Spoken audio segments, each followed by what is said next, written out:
hace 20 años atrás, cuando arranqué con el primer proyecto de investigación en la Universidad Nacional del Comahue en género, no, tuve que atravesar esas murallas del desprecio, ¿no? Eso vas a investigar y no investigás otra cosa. ¿Sí? Y de ver esto de que el género no era una agenda.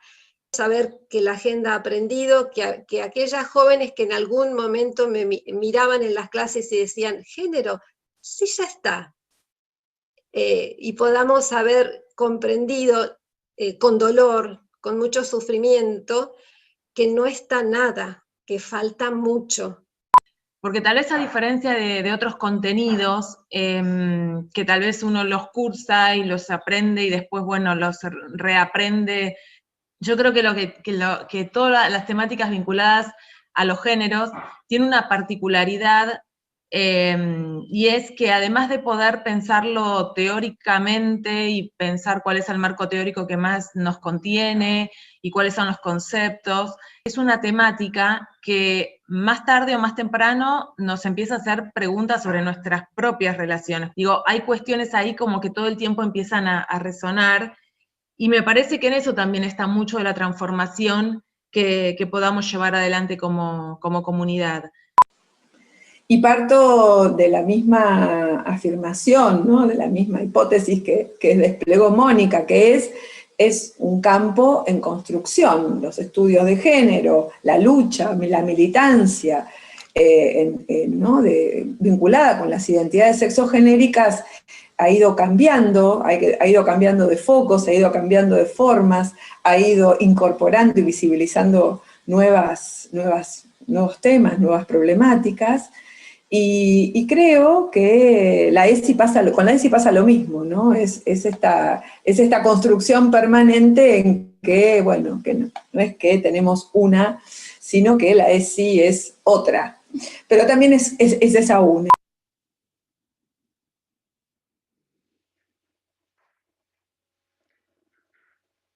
Buen día a todas y a todos. Hoy realmente es un día especial porque nos enteramos hace pocas horas que falleció en París Pino Solana. Para los más jóvenes, ¿quién fue Pino Solana? Fue un hombre importante en el ámbito de la cultura, pero también de la política. Fue un hombre que interrelacionó la política y la cultura, ¿no? Allá en la época de la resistencia peronista, él hizo una película que se llamó La Hora de los Hornos, y que esa película servía a la militancia, una película larga, con mucho reportaje al general Perón, y esa película servía para la militancia como una especie de formación, de curso de formación política. En la década del 90, en la década, bien digo, de los 90, Pino Solana combatió al neoliberalismo en el país, junto con otros compañeros y compañeras formaron el Frente Grande, allá por la reforma de la Constitución Nacional, por el año 1994, en pleno menemismo, y fue uno de los responsables que Monseñor Jaime de Nevares participara en la convención constituyente, fuera convencional constituyente, por el Frente Grande, justamente, representando a Neuquén junto a Edith Galarza. Bueno, después la vida me parece que lo llevó por camino, a mi juicio, a juicio de muchos argentinos y argentinas, por caminos equivocados, enfrentándose o promoviendo un discurso antikirchnerista en la época principalmente de Cristina, pero creo que se reivindicó él porque fue uno de los iniciadores y de los propulsores a formar el Frente de Todos. Creo que en su fuero interno, digamos, reconoció ese error político y grave que lo desnudó justamente el macrismo y propuso, fue uno de los que propuso el Frente de Todos. La muerte, desgraciadamente, a través de este bichito malvado que es el COVID, lo encontró en París hace unas pocas horas. Ya venía enfermo unas cuantas semanas y hoy desgraciadamente nos enteramos que había dejado este mundo. Así que bueno, en recuerdo a Pino Solana, este hombre que fue importante en el mundo de la cultura, como cineasta, y también como hombre político, bueno, le dedicamos en el día de hoy el curso a su memoria. Gracias. Bueno, gracias, Rodolfo. Está tan bueno realmente recordarlo de esta manera. Bueno, en el día de hoy, buenos días a todas, a todos, a todes. Vamos a tener a Delfina Garino y a Hernán Palermo. Decirles primero que es una línea importantísima, la línea de trabajo y género. Este módulo realmente pensamos que va a abrir nuevas aristas, es quizás algo del orden de la novedad, en muchos sentidos. Estamos quizás acostumbrados a abordar el género desde las leyes, desde el tema de la salud, desde la militancia, pero me parece que hoy vamos a descubrir desde el trabajo de larga trayectoria que tienen Hernán y Delfina, aspectos muy, muy importantes para la agenda, ¿sí? Voy a arrancar primero presentando a Delfina, porque ella es la que primero va a tomar la palabra. Delfina Garino es socióloga por la UBA y doctora en Ciencias Sociales también por la UBA.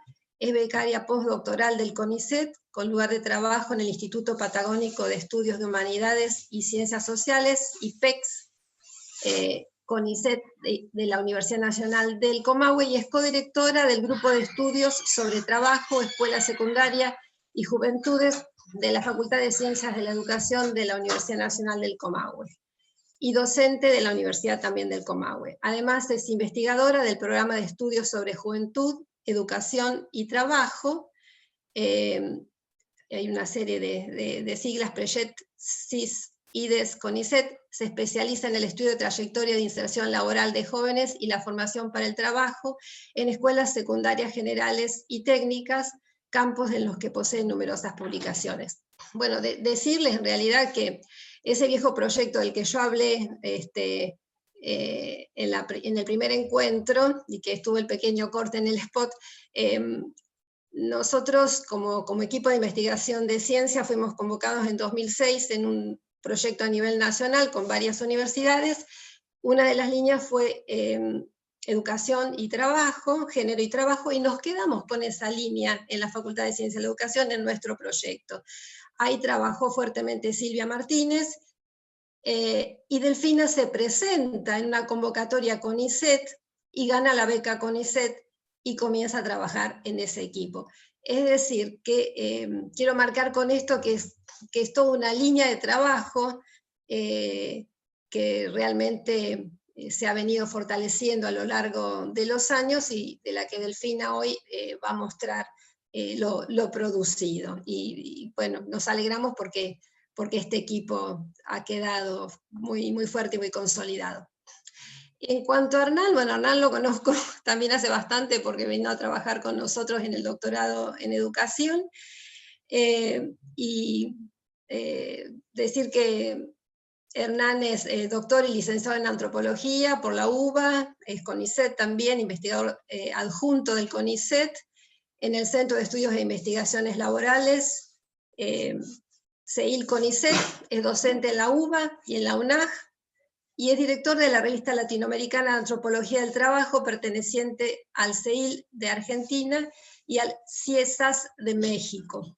Es director de la Maestría en Estudios Latinoamericanos del Trabajo de la Facultad de Filosofía y Letras, UBA, y sus líneas de investigación son antropologías latinoamericanas del trabajo, género y trabajo, masculinidades en el trabajo, relación entre nuevas tecnologías y trabajo. Así que bueno, muchas gracias y con esto les doy lugar, no sé, Nancy, vos, o sigue Delfina. Bueno, arrancamos con Delfina entonces. Bueno, gracias Adriana por la presentación. Buenos días a todos, a todas, a todes. La verdad que es una alegría enorme para mí poder participar de este espacio, un lujo además, por el ciclo completo, por compartir con Hernán. La verdad que gracias Adriana, siempre abriendo el juego, invitando y bueno, generando espacios para que nos vayamos sumando. Así que, bueno, muchas gracias por la invitación. Yo voy a compartir... no puedo. Bueno, no importa.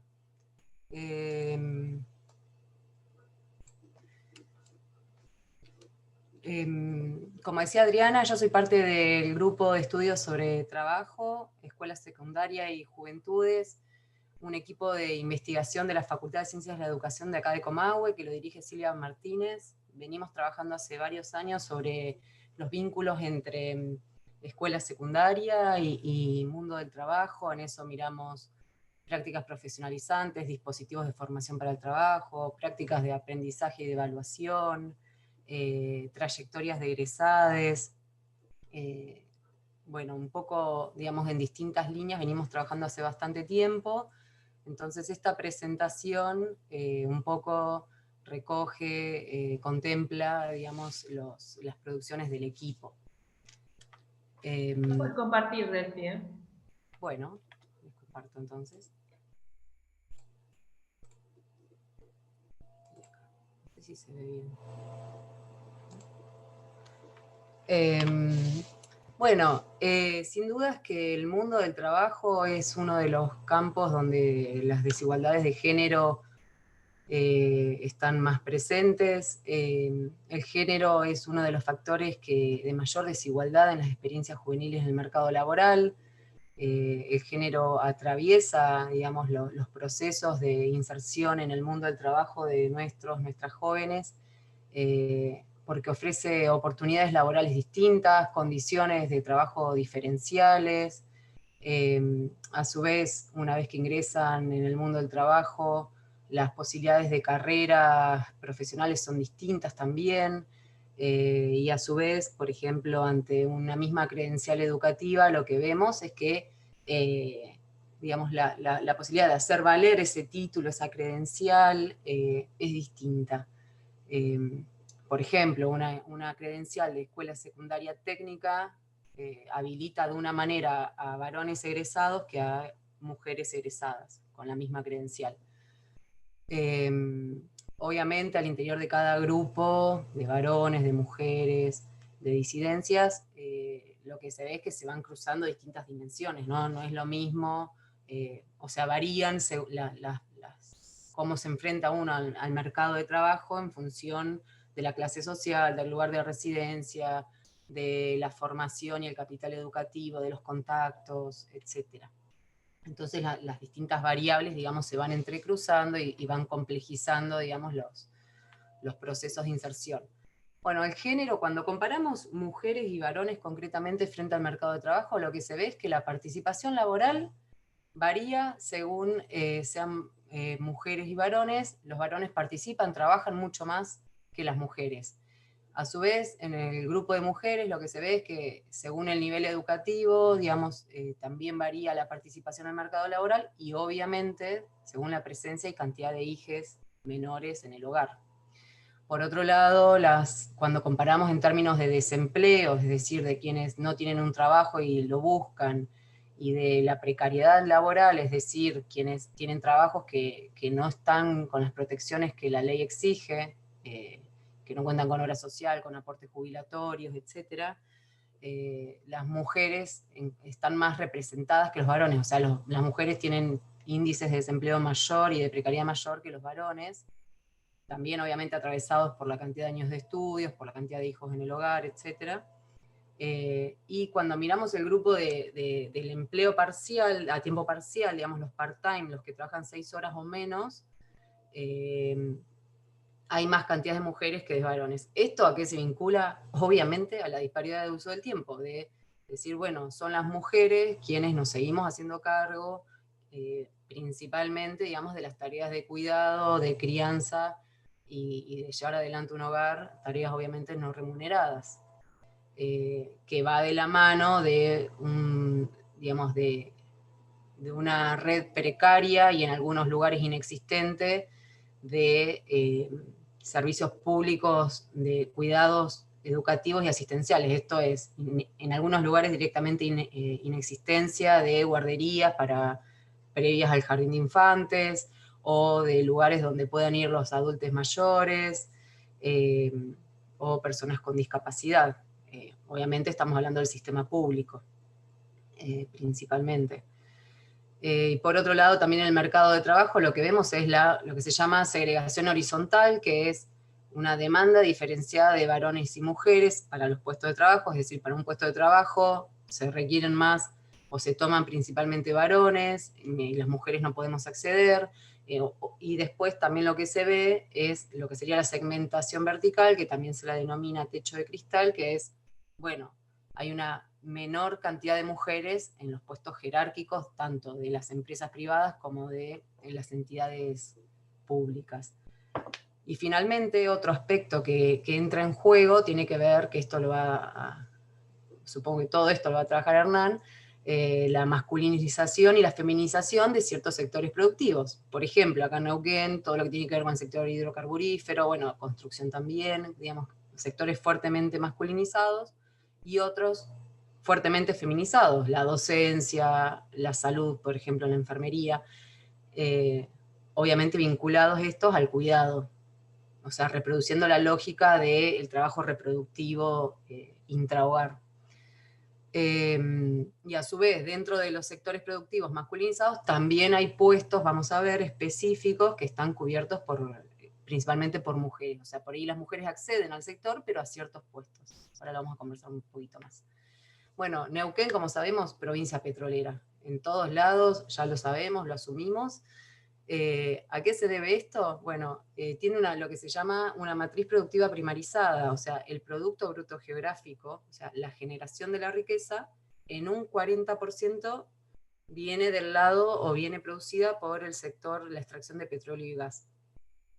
Ahora bien, también tiene muy fuerte todo lo que es la pata de servicios, esto es, la demanda de trabajadores y trabajadoras no es tan fuerte en el sector hidrocarburífero, sino que es mucho más fuerte en administración pública, en docencia, en salud.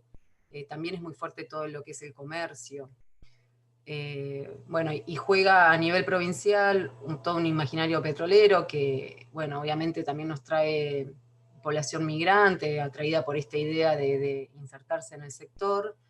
Bueno, ya lo trabajará Hernán también, es un sector altamente masculinizado, donde las condiciones laborales y salariales varían, no es lo mismo insertarse según los tipos de empresas, digamos, sabemos que en el petróleo están las empresas operadoras, las de servicios, luego los talleres, y un montón de otras empresas vinculadas a otros sectores que dependen, qué sé yo, pienso en los servicios de catering, en hotelería, etc. Digamos, un montón de empresas que se van trabajando en torno, digamos, a este sector. Por otro lado, lo que hemos visto con nuestras investigaciones es que se está dando una profesionalización de los trabajadores del sector, esto es, puestos que antes eran cubiertos por personas con hasta secundario completo, hoy en día están siendo cubiertos por profesionales, especialmente áreas técnicas, ingenierías principalmente. Y bueno, y a su vez el sector, obviamente, la actividad del sector va dinamizando otros sectores a nivel provincial que tienen que ver con, por ejemplo, la inyección en el comercio, en la construcción, gastronomía, etcétera, turismo. Bueno, ahora bien, ¿quiénes entran al sector? Bueno, los varones principalmente están en áreas técnicas, todo lo que tiene que ver con las ingenierías, con la explotación de los pozos y la planificación de esa explotación de los pozos, todo lo que tiene que ver con las áreas técnicas. En cambio, las mujeres, que entran en mucho menor cantidad, obviamente, entran en áreas más subsidiarias, podríamos decir, como es la administración, la secretaría, la limpieza y maestranza, seguridad e higiene, laboratorios también. En esto, Nancy Parrilli ha presentado tanto en el Senado Nacional como en la legislatura provincial la ley de cupo para el sector, de cupo de trabajadoras mujeres, para poner un piso del 30%, nos comentaba que acá en la legislatura provincial ni siquiera se trató en comisiones, o sea, como si no fuera un tema de interés para esta provincia. Bueno, y por otro lado, las mujeres entran fuertemente, en mayor medida en los últimos años se asiste a un ingreso a través de los programas de jóvenes profesionales. Ingenieras, se están incorporando ingenieras en petróleo, ingenieras químicas, ingenieras industriales al sector, pero después obviamente toda la carrera de ascenso, digamos, cuando se terminan los programas de jóvenes profesionales, se dificulta para las mujeres, y ahí entran los techos de cristal. Entonces las gerencias técnicas, ¿quiénes las ocupan? Los varones. Todo lo que hablábamos hace un ratito de la segmentación vertical está muy presente.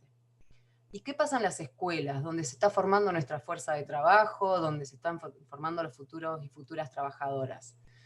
Bueno, las instituciones educativas muchas veces se presentan como neutrales en términos de género, ¿no? Entonces,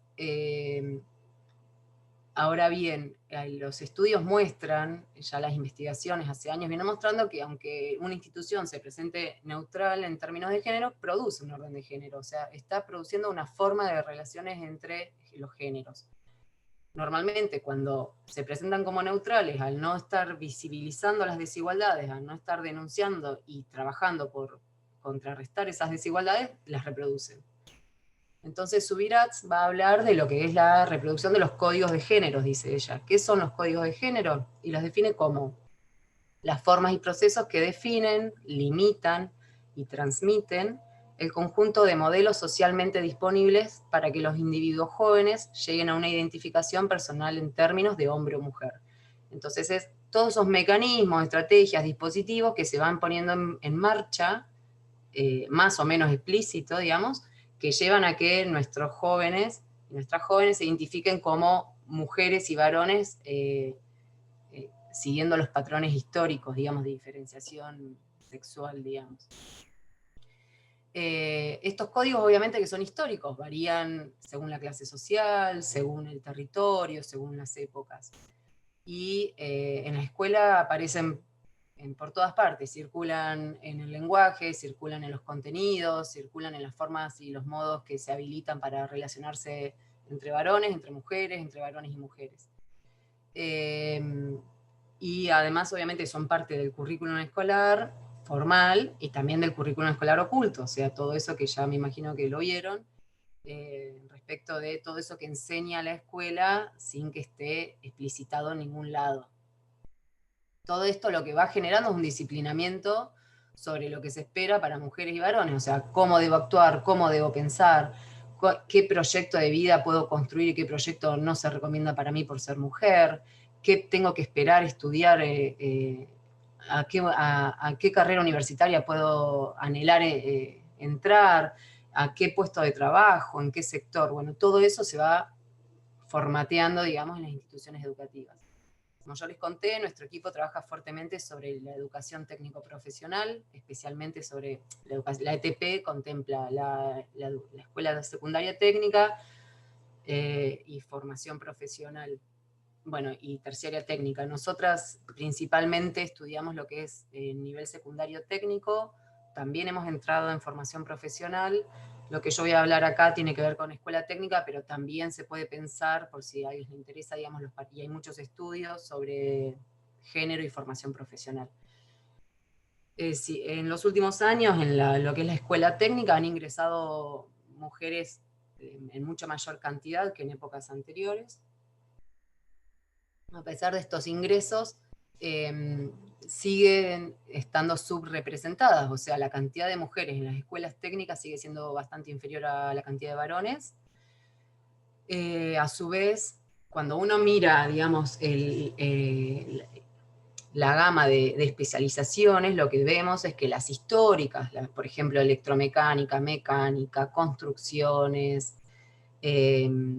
electricista, etcétera, ahí el porcentaje de mujeres se reduce un montón en relación a otras áreas, como por ejemplo las técnicas más nuevas orientadas más a servicios, que incluye gastronomía, que incluye técnicas orientadas en turismo, o por ejemplo Neuquén, las químicas, las que tienen orientación en química, esas tienen mucha mayor cantidad de mujeres. Aunque obviamente, o las agropecuarias también está bastante parejo la cantidad. Entonces, digamos, si bien ingresan, seguimos siendo menos, y por otro lado, la distribución es desigual. Bueno, y por otro lado, también lo que se ve en términos del plantel docente. Me imagino que acá debe haber varias o varios docentes de escuelas técnicas. La cantidad de docentes mujeres suele ser menor y suelen estar en el ciclo básico, en las materias generales orientadas a cultura, historia, geografía, o en las áreas de biología, y en lo que es el ciclo orientado, en las especialidades, digamos, y ni hablar en la parte de taller práctica, digamos, participan mucho menos, participan o no, las contratan mucho menos para esos puestos, acceden en menor medida. Y a su vez, obviamente, que les puedo contar después, sufren un montón de discriminaciones en términos de comentarios sobre sus capacidades, por ejemplo, para dar clases en los talleres, para salir a buscar empresas para que los y las estudiantes hagan pasantías, por el hecho de ser mujeres. En cuanto a los estudiantes, varones y mujeres, lo que vemos es que muchas veces en la participación en los talleres, en lo que nosotros llamamos dispositivos de formación para el trabajo, que son los talleres, las pasantías, las prácticas profesionalizantes, las prácticas de emprendimiento, muchas veces las tareas en un grupo que está trabajando en grupo se dividen según supuestos atributos naturales. Entonces, los varones supuestamente tienen más fuerza, son más prácticos, etc. Entonces son quienes experimentan, quienes hacen el trabajo. Y las mujeres, que son más débiles, son más prolijas, y más aplicadas, entonces son quienes registran lo que los varones hicieron. Por otro lado, muchas veces en los talleres, que bueno, la cantidad de maquinarias muchas veces no es suficiente para todos los estudiantes, entonces tienen que compartirla o turnarse para participar, para utilizarlas. Muchas veces sucede que son los varones quienes practican y las mujeres observan. Y por otro lado, en dispositivos específicos, como son las pasantías, que son bastante valoradas por los estudiantes, obviamente cuando son procesos formativos y no de precarización laboral, hay toda una discusión en torno a eso. Muchas veces, cuando el cupo es limitado, lo que hacen las instituciones es establecer criterios de selección de qué estudiantes participarán de las pasantías. Usualmente, yo creería que en todas las instituciones el criterio es el meritocrático, vinculado a quiénes son los mejores promedios, quiénes han sido responsables en sus cursadas, quiénes han desarrollado trabajo en equipo y demás. Ahora bien, nosotros lo que hemos visto en el campo es que cuando, digamos, en especialidades muy masculinizadas, como la electromecánica, acá en Neuquén, que obviamente tiene un vínculo bastante estrecho con el sector hidrocarburífero, porque después los egresados entran en talleres, podrían entrar en talleres, en fábricas vinculadas a la producción de maquinaria, por ejemplo, para el sector. Bueno, cuando demandan pasantes, nos pasó en el trabajo de campo que hicimos específico sobre este tema, sobre género y ETP, que las chicas eran las abanderadas de la escuela, las estudiantes mujeres, abanderadas, escolta y demás. ¿A quién mandaron? A los varones. Entonces, cuando, digamos, el criterio formal es el meritocrático, arroja que tiene que ir una mujer, evidentemente opera otro criterio oculto que tiene que ver con las cuestiones de género, que tiene que ver, muchas veces viene por indicaciones explícitas, digamos, de los empresarios que dicen, no, mira, manda varones, y muchas veces, que obviamente indicaciones que obviamente no podrían ser discutidas desde la institución educativa y decir, no, mira, la persona más adecuada es esta y te voy a mandar a esta chica, no lo hacen, o también sabemos de la fragilidad de los vínculos entre la escuela y las empresas, lo que cuesta construirlos, la escasez que hay, bueno, o sea, juegan un montón, no es que solo la voluntad del docente que arma la pasantía, ¿no? Por otro lado, muchas veces la empresa no pone ningún criterio, sin embargo la escuela decide que es mejor mandar un varón para esa pasantía. Y por otro lado, en otro trabajo de campo, pero en otra provincia, con escuelas con orientación en informática, lo que veíamos era que varones y mujeres accedían a pasantías, pero mientras los varones hacían los trabajos de programación o de reparación de PC, las chicas estaban con el bleme en la mano limpiando las computadoras. Entonces, hay desigualdades en los procesos formativos de varones y mujeres al interior de las escuelas, y después, digamos, todo esto afecta también la desigualdad en los procesos de inserción laboral, tanto por el tipo de formación que finalmente terminan recibiendo unas y otras, por el tipo de experiencias, por el tipo de dispositivos. Sabemos que las pasantías muchas veces juegan como puentes con empleos de mayor calidad, que juegan como antecedentes laboral, como un primer contacto protegido para nuestros jóvenes a la hora de realizar, digamos, de ese primer contacto con el mundo del trabajo, un poco más protegido que si fueran como trabajadores. Y por otro lado, también lo que vemos respecto a las desigualdades de género, refiere a cómo se proyectan estudiantes de quinto, sexto año, cómo se proyectan a futuro y qué piensan hacer. Cuando la escuela es de especialidades muy masculinizadas como electromecánica, los varones piensan seguir carreras o insertarse directamente en el mercado de trabajo en carreras técnicas, siempre en diálogo con la especialidad cursada.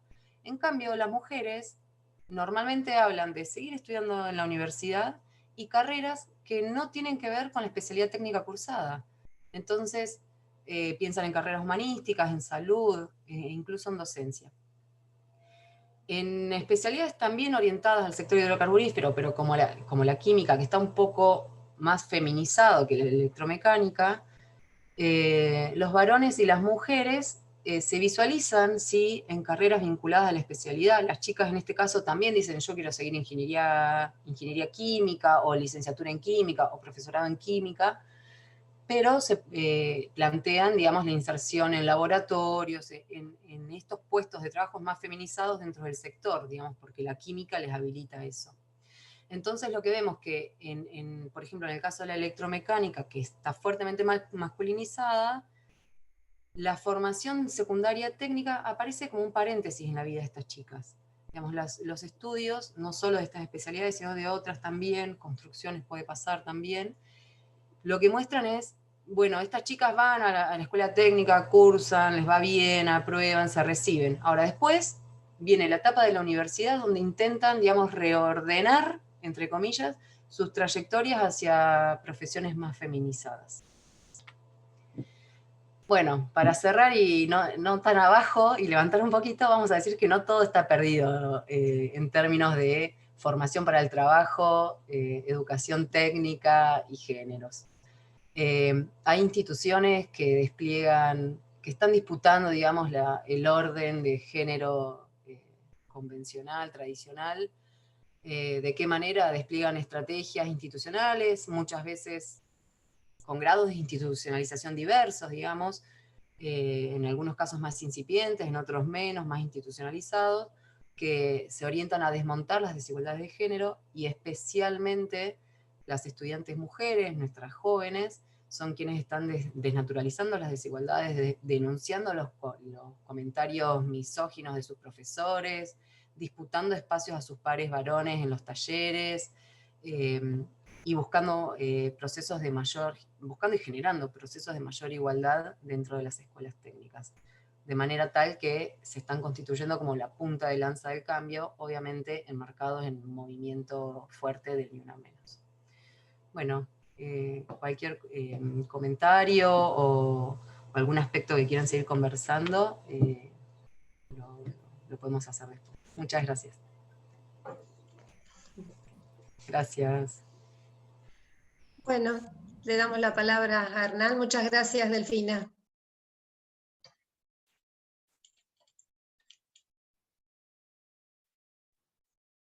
Bueno, bienvenidos a todas, a todos y a todes, ¿cómo están? Les agradezco desde ya a las compañeras que organizaron este encuentro, me parece que está buenísimo, vengo siguiendo los encuentros anteriores y me parece un espacio de formación, debate y discusión súper interesante, así que bueno, mi agradecimiento a Adriana, a la Casa Patria, a Laura que está ahí en operación técnica, a Nancy que nos viene acá siguiendo, bueno, a todos los compañeros y compañeras que están haciendo posible que podamos encontrarnos en este espacio virtual, ¿no? Y acá algo que quiero decir es, bueno, algunas bondades de la virtualidad que nos permiten que cada uno y cada una estamos en distintos lugares de la Argentina o en otros lugares y poder encontrarnos en un espacio virtual parece que es una de las bondades para poder tomar de aprendizaje de este año tan difícil. Bueno, mi exposición, mi idea es pensar, discutir, como bien decía Delfina, que también, bueno, es un orgullo estar acá también compartiendo con ella, bueno, es pensar las masculinidades, ¿no? Las masculinidades son también parte de los estudios de género, ahora vamos a ver un poquito qué significa, pero la pregunta con la que parto es, bueno, ¿qué son las masculinidades? ¿No? ¿A qué nos referimos cuando hablamos de masculinidades? Hablamos de todos los varones, hablamos de algunos varones, ¿incluye a las mujeres cuando hablamos de masculinidades? Bueno, algunas preguntas como para poder disparar esta exposición. Lo que sí quiero decir es que cuando uno empieza a preguntarse acerca de las masculinidades, o cuando uno empieza, mejor dicho, a preguntarse sobre las relaciones de género, bien como decía Delfina, o como bien vieron en otros encuentros anteriores, sobre todo cuando estuvo Mónica y Graciela Morgade, que planteaban que pensar en clave de género indudablemente, pero indudablemente, uno empieza a pensar en las propias posiciones, los propios roles, las propias prácticas y representaciones. Y sin lugar a dudas, desde que yo investigo temas de masculinidades, que podríamos situarlo desde 2012, constantemente me replanteo mi propia práctica como varón, constantemente. Incluso, bueno, voy a contar algunas cuestiones de experiencia propia para que podamos entender esto que estoy diciendo. Entonces, bueno, ¿qué son las masculinidades? Bien, uno podría empezar a rastrear algunos antecedentes de investigaciones, de estudios, y lo primero que uno puede rastrear para poder pensar las masculinidades son los llamados men's studies, ¿no? Estudios de masculinidades traducido, en la década de los 80, sobre todo en países anglosajones, autores importantes, que podemos nombrar como a Kimmel, Gilmore, Laqueur, que plantean una serie de cuestiones. En primer lugar, no hay determinismos biológicos en la construcción de los varones, ¿no? También ahí lo plantea un poco Delfina, ¿no? Pareciera que los varones son más fuertes, pareciera que las mujeres son más débiles, ¿no? Y si uno dice, bueno, los varones son más fuertes que las mujeres a partir de un determinismo biológico, debería pasar que en todo el mundo y en toda la historia los varones tendrían que ser más fuertes que las mujeres. Y esto no pasa así. Yo puedo elegir un varón y una mujer, dependiendo de qué sea, qué actividad haga, qué deporte haga o qué no deporte no haga, y vamos a encontrar diversidad de fuerzas, por ejemplo. Con lo cual, el primer punto a tener en cuenta, no hay determinismos biológicos. Los varones se construyen, se hacen, se producen a partir de procesos históricos y sociales, ¿no? Es el otro elemento que agregan los men's studies. Esto que nos permite pensar que las masculinidades, incluso las feminidades, se pueden transformar, porque no hay determinismos biológicos, ¿no? Hay procesos sociales e históricos que condicionan. Pueden cambiarse. Lo otro que planteaban los men's studies es que cuando hablamos de masculinidades, en la práctica de la masculinidad hay que hablarlo en plural. ¿Esto qué quiere decir? No hay una sola forma de ejercer la masculinidad, sino que hay múltiples maneras de ejercer la masculinidad. Es decir, distintos varones ejercen diversas formas de masculinidades, que tiene que ver con el momento histórico que estamos hablando. No es lo mismo la masculinidad, por ejemplo, en los 70, en los 60, que en los 90 o en el siglo XXI. No es lo mismo la masculinidad a partir de si lo trazamos por generacionales, por la variable generación. No es lo mismo la masculinidad en Colombia, en Cuba, en Argentina, en Perú. Digo, son diversas las formas de producción de masculinidad. Entonces, otro elemento es, la producción de la masculinidad tiene elementos, características, imperativos que se vinculan con los espacios, son situados, espacios, tiempo y lugar. Uno de los autores más importantes de esta línea de los Men's Studies, Robert Connell, voy a partir diciendo esto. Robert Connell dice o planteó que la masculinidad es la posición en la que cada hombre se ubica en la estructura de género.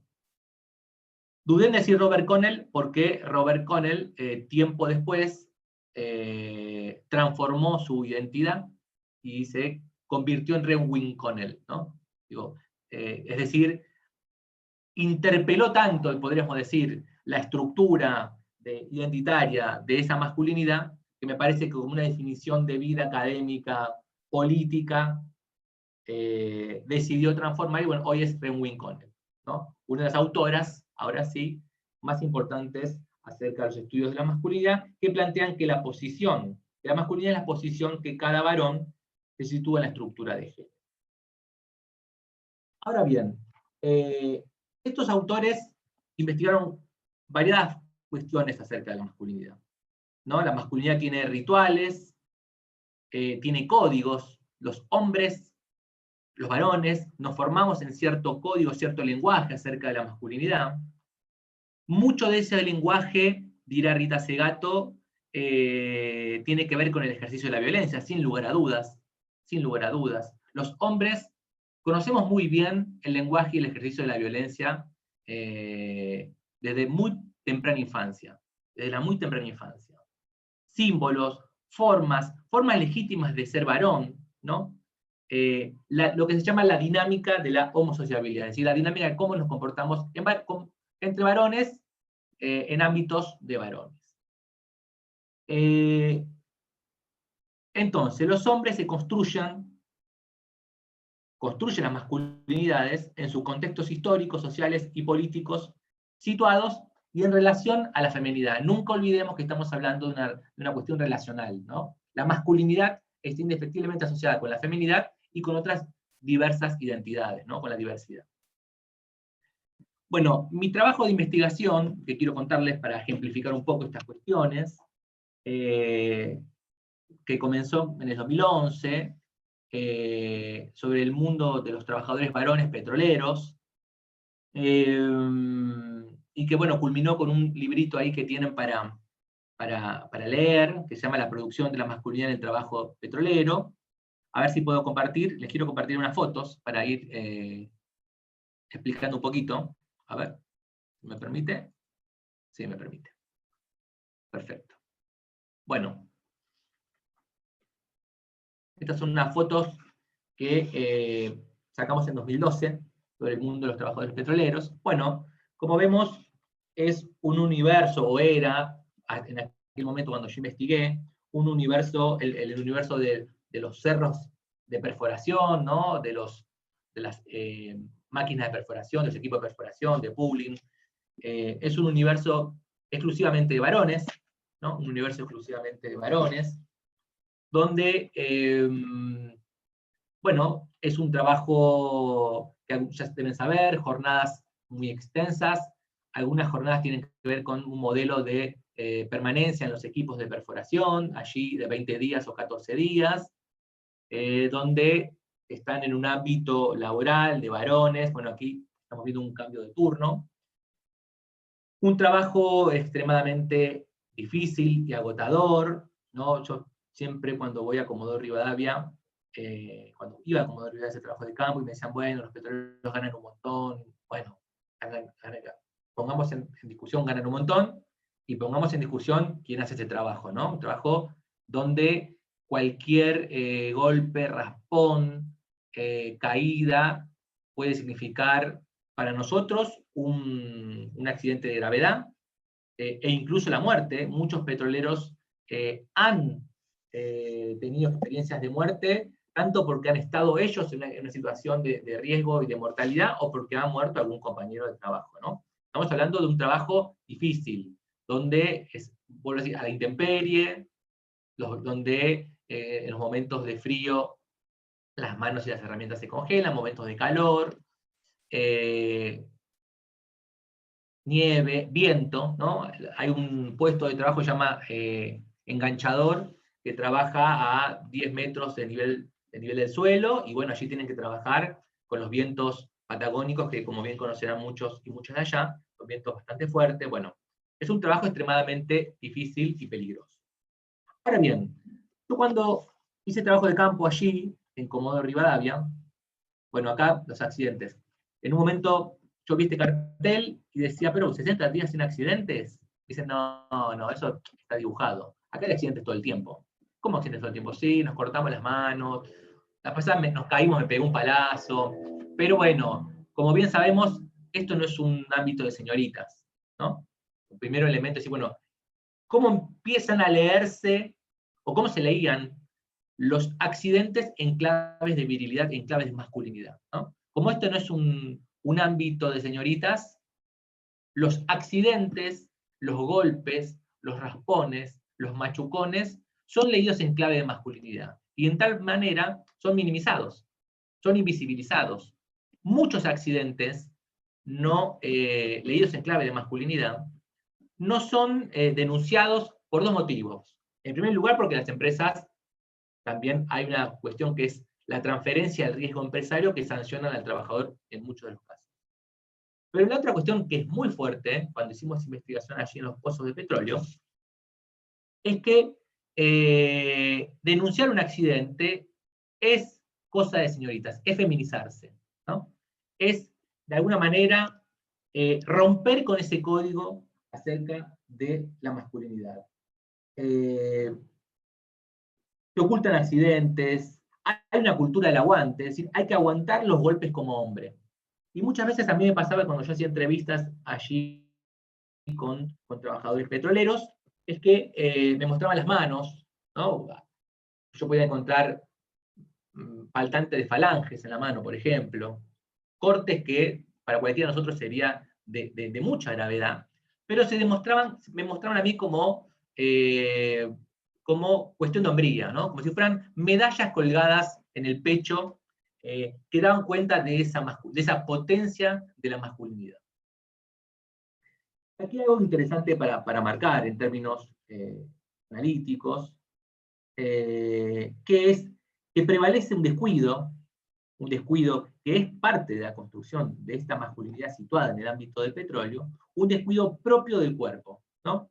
Se pierde el hilo de una amplia gama de necesidades y de capacidades humanas a reprimir la capacidad del cuidado. Es decir, la concepción del cuidado del propio cuerpo entre los trabajadores petroleros es una concepción bastante primitiva, podríamos decir. Primitiva o bastante simple, podríamos decir. No hay una concepción acerca del cuidado del propio cuerpo. No voy a dejar de compartir, así las veo. Con lo cual, bueno, acá tenemos ya una primera característica de cómo es en un ámbito excluyentemente de varones, se exacerba esa producción de la masculinidad, es decir, todos estamos formados, los varones, estamos formados desde muy temprana infancia, en la escuela, en la familia, en la universidad, con los códigos acerca de la masculinidad, ¿no? Ahora bien, cuando entramos en un ámbito, como el ámbito del petrolero, donde las empresas no solamente evalúan, y acá hay una clave importante, no solamente evalúan saberes técnicos profesionales que pudieran ser, que tienen que ver con la cuestión del métier, con cada puesto de trabajo, sino que yo me di cuenta que evaluaban actitudes y prácticas vinculadas con la masculinidad. Entonces yo cuando preguntaba, por ejemplo, ¿cómo es un ascenso de un trabajador? Un jefe de equipo me decía, bueno, yo le doy una tarea, si ese trabajador, bueno, tiene que tener determinadas características técnicas vinculadas a ese puesto, pero además me interesa que ese trabajador resuelva la tarea y como dé lugar, que no venga a llorisquear si tiene frío, si se golpea, que resuelva la tarea y que aguante la situación que tiene que llevar adelante la tarea. Con lo cual, yo lo que me di cuenta es cómo el ejercicio de la masculinidad era evaluada también en las evaluaciones de desempeño. Es decir, las empresas demandaban y demandan esa herramienta, podríamos decir, que es la producción de la masculinidad, como una herramienta más. Y acá hay una de las claves, es decir, uno entra en el ámbito de petróleo, de trabajo, y hay una exacerbación acerca del código de la masculinidad, ¿no? Aquellos que no logran ejercer esas masculinidades legitimadas en el ámbito del trabajo, bueno, terminan renunciando o no pueden continuar en ese ámbito laboral. Con lo cual acá hay un elemento clave. Digo, uno puede ingresar mujeres, por ejemplo, en un ámbito laboral de estas características, sí, claramente. Digo, cualquier mujer puede hacer una tarea, la que sea, de boca de pozo, de enganchador, de maquinista, de jefe de equipo, puede realizar cualquier tarea sin lugar a dudas. Ahora bien, lo que va a suceder es, si uno incorpora mujeres en este ámbito de trabajo, lo que va a pasar es que estas mujeres van a terminar performateando la masculinidad para poder ser exitosas en ese ámbito de trabajo. Con lo cual, no es solamente ingresar mujeres, llevar a una igualdad en relación de los géneros, sino que también es de construir esa producción de la masculinidad en los ámbitos laborales, ¿no? Acá hay un elemento fundamental. Esto podemos verlo, por ejemplo, en las Fuerzas Armadas, en las policías, ¿no? Donde hay mujeres, claro, muchas mujeres, pero que de alguna manera performatean el ejercicio de la masculinidad. Esto por un lado. Por otro lado, algo interesante también para poder marcar, y que yo pude dar cuenta en investigación, romper esa idea de ese prejuicio o ese estereotipo de que el trabajador petrolero volvía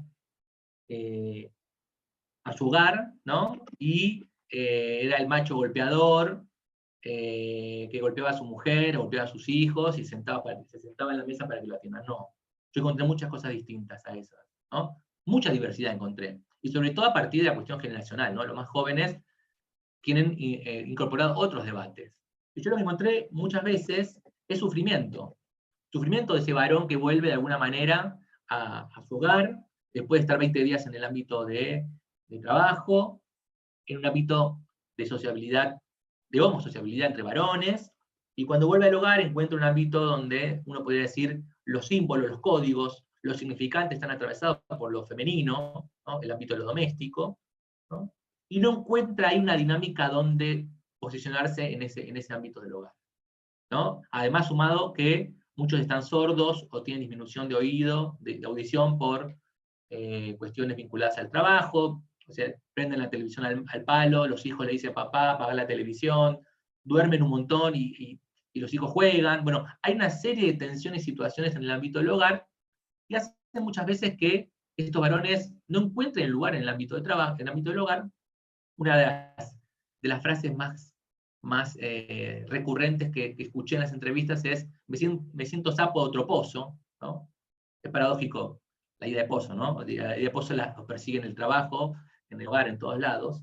Me siento sapo de otro pozo, y terminan de alguna manera recluyéndose con sus compañeros de trabajo, de equipo, porque no encuentran una dinámica ahí. Hay un impedimento muy fuerte para poder vincularse con sus hijos, hijas e hijes.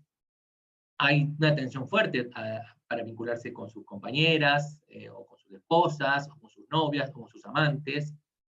Hay tensión muy fuerte para poder dinamizar la vida fuera del ámbito de trabajo, ¿no? Y acá yo quiero plantear otra idea fuerza, que está claro que la producción de masculinidad nos otorga a los varones importantes privilegios, bien como, bueno, Delfina lo expuso en toda su complejidad, en la escuela, en en el trabajo, bueno, al final lo expuso, tenemos importantes privilegios, claramente tenemos importantes privilegios, pero también yo siempre planteo que el patriarcado, el sistema patriarcal, omnipresente, omnipotente, tiene un lado B, diría yo. O mejor dicho, más que un lado B, yo diría, en el contrato que los varones firmamos, el privilegio, hay una letra chica, que a veces no leemos, y que tiene que ver con situaciones de sufrimiento, situaciones de violencia entre varones, situaciones de violencia incluso de connotación sexual entre varones. Digo, yo he podido registrar al interior del ámbito de trabajo situaciones de violencia, de connotaciones sexuales, que tienen que ver con los golpes en los genitales de varones para hacer pagar derechos de piso a aquellos trabajadores nuevos, ¿no? Incluso recuerdo haber analizado en el 2008 una situación de violación entre varones. Después la violencia de estos imperativos inalcanzables, de ser proveedor, de ser potente, ¿no? La violencia del sufrimiento de no poder encajar fuera del ámbito laboral. Con lo cual yo digo, acá hay toda una serie de elementos que me parece son importantes para pensar entre los varones, ¿no? Para poder de alguna manera darnos cuenta que esos privilegios son, en cierta forma, cadenas que nos imponen, y para poder deconstruir esos ejercicios de la masculinidad y esos lenguajes de violencia, porque estamos expuestos de alguna manera a imperativos inalcanzables, insoportables, a impedimentos, a no poder comprender el cuidado del propio cuerpo. Incluso si no podemos comprender el cuidado del propio cuerpo, ¿cómo vamos a comprender las tareas de cuidado que implican cuidar a otro, a otra o a otro? En este caso, a hijes, por ejemplo. Con lo cual ahí hay todo un elemento para poder pensar y poder deconstruir desde los varones, ¿no? Pensando que, bueno, estos son a los que estamos expuestos. Entonces, yo diría, bueno, en cierta forma, somos de alguna manera prisioneros de esa virilidad, de ese imperativo acerca de la masculinidad. Y me parece que acá hay un tema para poder profundizar entre los varones. Ahora bien, entonces, ¿qué son las masculinidades? ¿De qué podemos decir que son las masculinidades, ¿no? Bueno, en principio yo podría decir que la masculinidad es un dispositivo de poder, ¿no? Es decir, un conjunto de discursos y prácticas a través de los cuales los sujetos varones, al nacer, somos socialmente producidos en tanto tales, ¿no?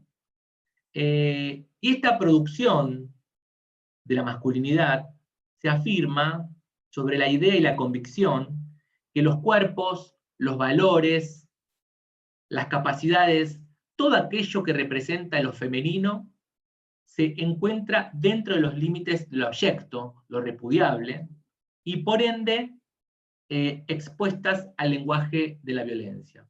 Es decir, todo aquello que represente lo femenino,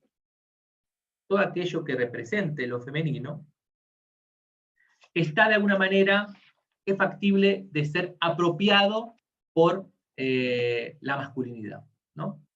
Y este esquema patriarcal omnipresente, omnipotente, como dije, se confirma en la exaltación de la masculinidad, ¿no? En la competencia. Uno puede encontrar en ámbitos masculinos donde todo el tiempo está esta cuestión de la competencia. Hay que validar constantemente los atributos masculinos. No es que uno alcanza el atributo de la masculinidad y puede descansar tranquilamente, mi virilidad está al resguardo. No, hay que todo el tiempo validarlo. No es un ejercicio, si uno se pone a pensar racionalmente, es un ejercicio, digamos, de locos.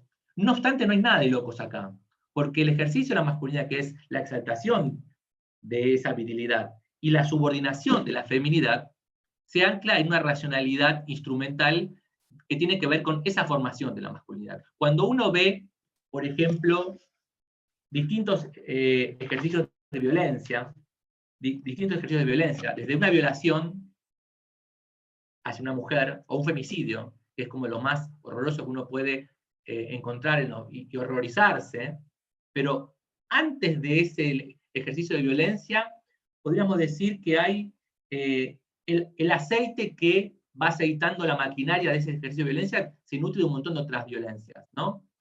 El abordaje de la mujer en la calle, el pensar distintas formas de apropiación del cuerpo de la mujer.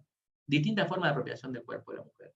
Y acá yo quiero, Rita Segato diría, la colonización del cuerpo de las mujeres. La masculinidad se sustenta sobre la colonización del cuerpo de las mujeres. Y ahí hay un elemento fundamental para entender este ejercicio de masculinidad. Yo quiero volver a lo que le decía. Cuando uno piensa en términos de clave de género, sin lugar a dudas se empieza a pensar la propia masculinidad, las propias prácticas, representaciones.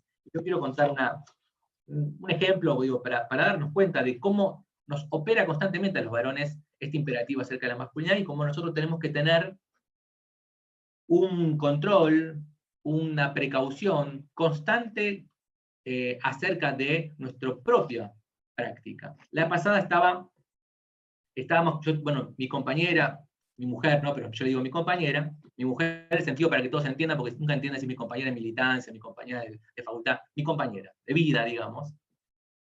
Estábamos en una plaza, no, con mis hijas, tengo 2 hijas, otro elemento que también hizo que yo tensionara todo la construcción acerca de la masculinidad a partir de tener 2 hijas mujeres, ¿no? Estábamos en una plaza, y yo estaba viendo, bueno, mis hijas se le colgaban en el cuerpo a mi compañera, y juegan, ¿no? Y le bajaban la remera, ¿no? La remera quedaba a veces en tetas, digámoslo, ¿no? Y en un momento yo miro y le digo, Cintia, se te ven las tetas. Y después, muy inmediatamente, me quedé, ella es feminista, obviamente, me quedé pensando y digo, bueno, ¿qué me interesa a mí? Si se le ven las tetas o no se le ven las tetas, ¿qué me tengo que meter? Está jugando con sus hijas, si quiere que se le ven las tetas, el problema de ella, no el problema mío, no es mi cuerpo, es el cuerpo de ella. Y después, me quedé manija con esa situación y digo, claro, ¿cómo opera? A pesar de que estoy dando una clase acerca de masculinidad, he escrito un montón sobre masculinidad, me enojo un montón con todos aquellos varones que ejercen masculinidades violentas. Digo, ¿cómo me opera en un rasgo, en un momento cotidiano, cómo me opera esa apropiación del cuerpo de la mujer? Pensando que, ¿por qué me tiene que molestar a mí que se le vean las tetas de mi compañera en una plaza? En todo caso le molestará a ella. ¿Por qué me tiene que molestar a mí? Pero, bueno, esto es lo que yo digo, ¿cómo estamos formados? Rita Segato dice que el lenguaje de la masculinidad es un lenguaje tan apropiado, tan naturalizado, tan introyectado, que casi diría es imposible de construirlo. Porque uno cuando habla no está pensando. Yo no estoy pensando ahora que estoy hablando con ustedes. Sale, lo ejerzo. Y el lenguaje de la masculinidad sale igual. Uno lo ejerce. Lo ejerce sin mucha racionalidad. Entonces todo el tiempo hay que estar ahí en una constante precaución epistemológica, precaución filosófica, precaución para que ese lenguaje que uno aprende desde muy pequeño no nos aborde en situaciones cotidianas que, bueno, que pueden pasar y uno no se da cuenta que las está realizando.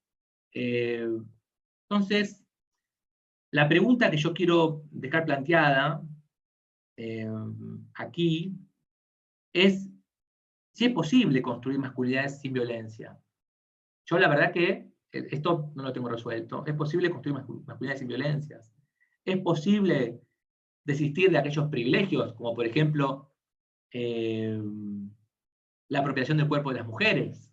Que acá, quiero decir, si bien todos los varones ejercemos diversas formas de masculinidad, la apropiación del cuerpo de la mujer es una cuestión estructural. Eso está en todos los ejercicios de la masculinidad. ¿Es posible construir masculinidades aliadas, digamos? Quizás el problema sea más de fondo, el problema sea con la categoría política de masculinidad. Quizás por eso Renwin Connell lo resolvió de esa manera, como planteaba al comienzo, ¿no? Abandonando directamente la categoría masculinidad. Políticas como la ESI me parece que son nodales, centrales, para deconstruir estos ejercicios de masculinidad, estas desigualdades desde la más temprana infancia. Me parece que, bueno, acá tenemos un debate y unos interrogantes para poder intercambiar. Y quiero decir algo que mientras Delfina iba desarrollando su exposición, que es interesante. Ella decía, bueno, pero si las categorías meritocráticas tendría que operar, pero terminaban eligiendo un varón. Es que la trampa de la meritocracia es que está asociada indudablemente al ejercicio de la masculinidad. Esa es la cuestión. Dar más de lo que se espera, tener un poder de transformación acerca del propio ejercicio de la persona, ser líder, ser flexible, ser autónomo, son todas capacidades que tienen que ver con la asociación de la masculinidad. Indudablemente la meritocracia, el emprendedurismo son dos caras de la misma moneda que se asocian con la masculinidad. Por eso está la trampa de que siempre en ámbitos meritocráticos, yo ahora investigo en ámbitos de tecnología de software, empresas como Mercado Libre, Global, empresas de punta, donde prevalece un ecosistema laboral ampliamente meritocrático, los que prevalecen son los varones. Los más líderes son los varones, los más flexibles son los varones. Los que ejercen mejor la meritocracia, indudablemente, son los varones, porque ahí está la trampa. La meritocracia tracciona un imperativo acerca de la masculinidad. Así que bueno, hasta aquí y muchas gracias.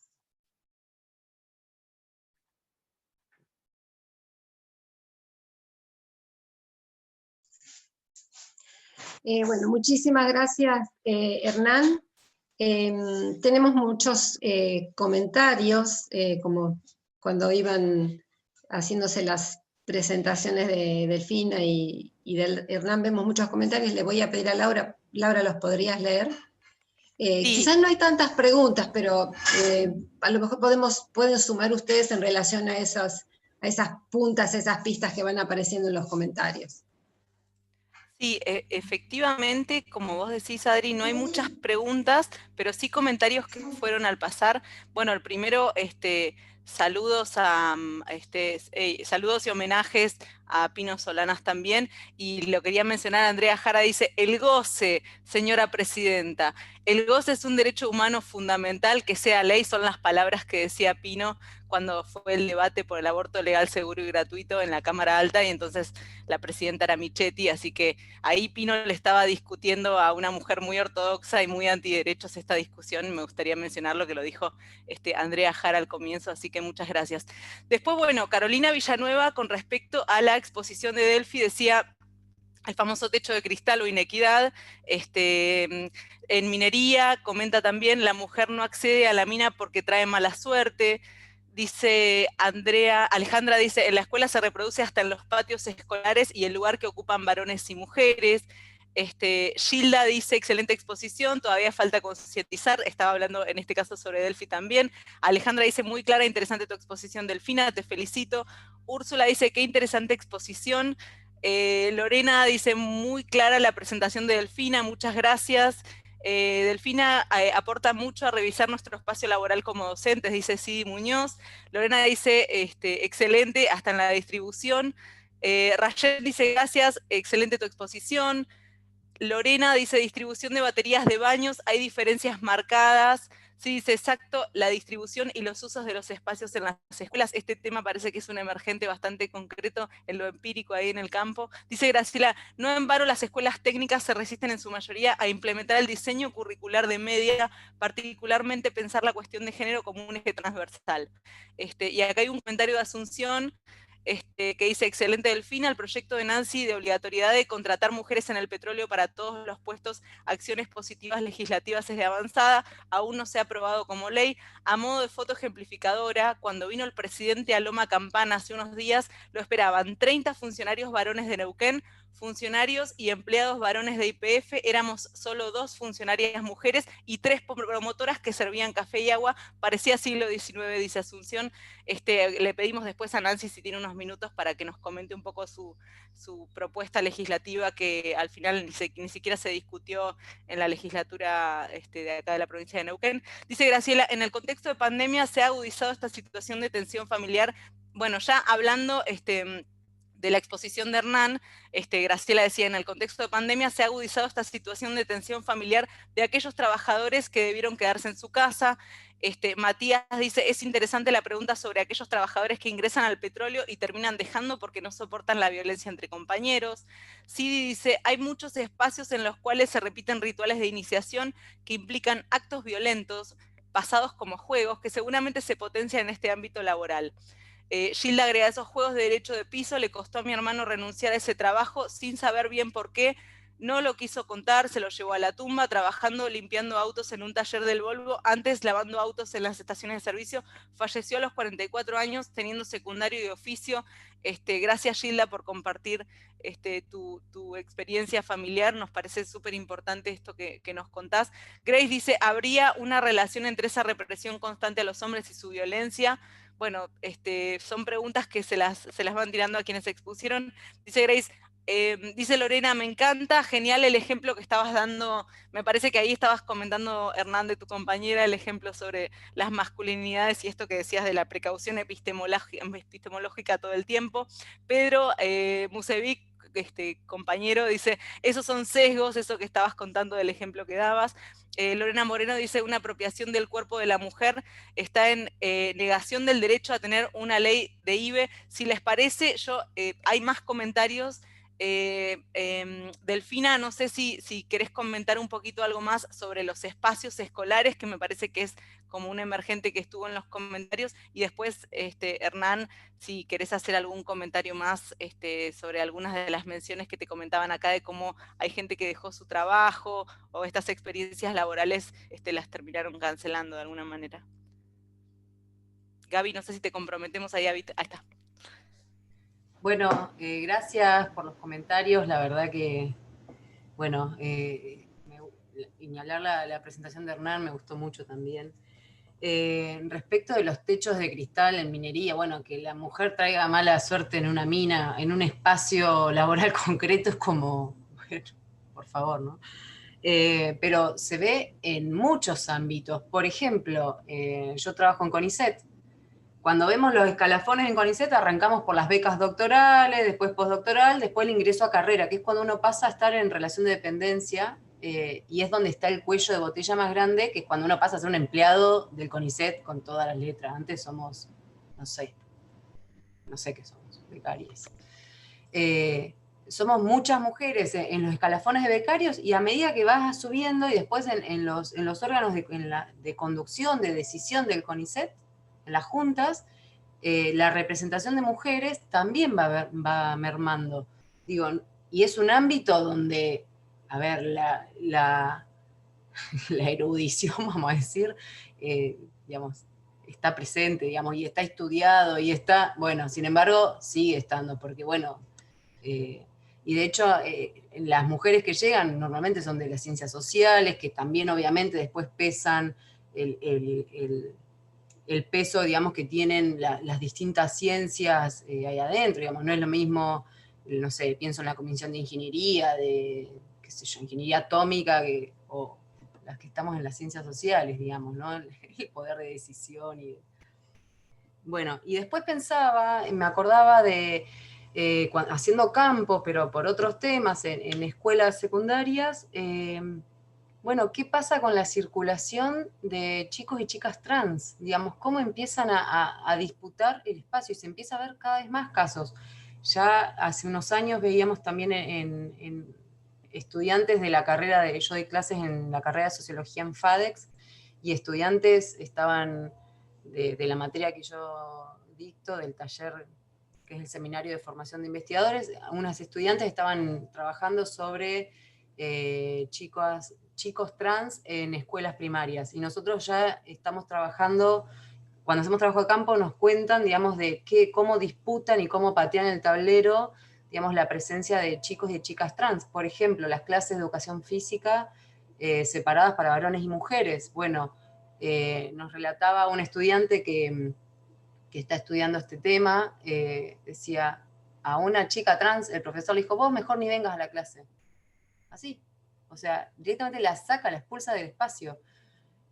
Bueno, digamos, las relaciones de género y, digamos, cómo se construyen, están constantemente y en todos los ámbitos. Lo que yo decía, no solo entre estudiantes, sino también entre docentes, de docentes hacia estudiantes. Las estudiantes mujeres de escuelas técnicas me decían, ¿sabés lo que es que te mire todo el tiempo un profesor el culo?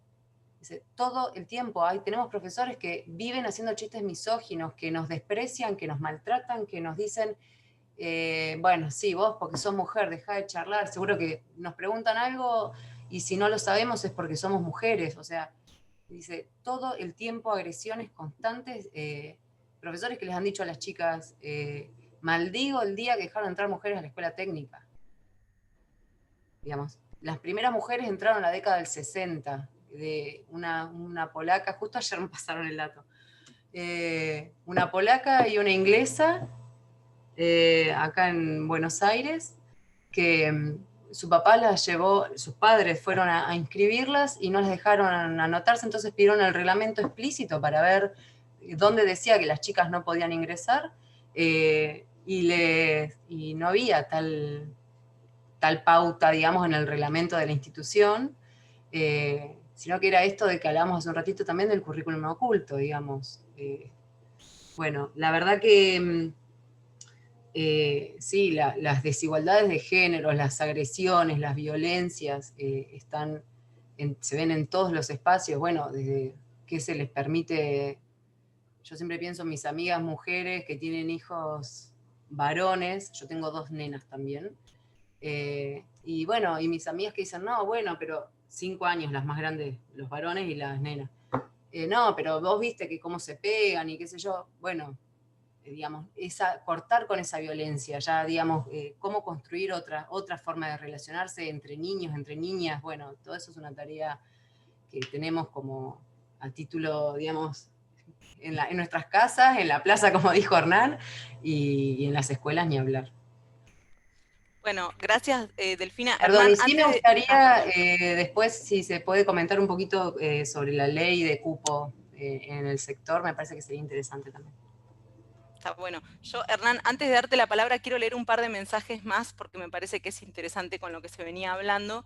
Dice Lorena Moreno, la apropiación del cuerpo de la mujer está en la negación del derecho a tener una ley de interrupción voluntaria del embarazo. Dice sí, pero en este caso se hablan de masculinidades hegemónicas porque hay masculinidades trans, un poco lo que decías, Delfina, también, que traías el tema de las personas trans también en estas discusiones. Bueno, Mónica Sanchín, ¿qué va a decir? Dice, se va a caer, por supuesto, como corresponde.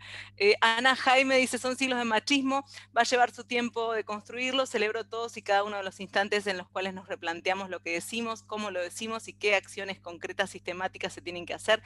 La ESI en todos y cada uno de los espacios educativos, la ESI para las familias también, construir nuevos modos de interpelar las prácticas propias y las comunes. Dice Úrsula, qué interesante exposición. Bueno, Grace, muchas gracias, excelente. Siguen agradeciendo, muy interesante. Te felicita Alejandra también por tu presentación, Hernán. Graciela dice, excelente.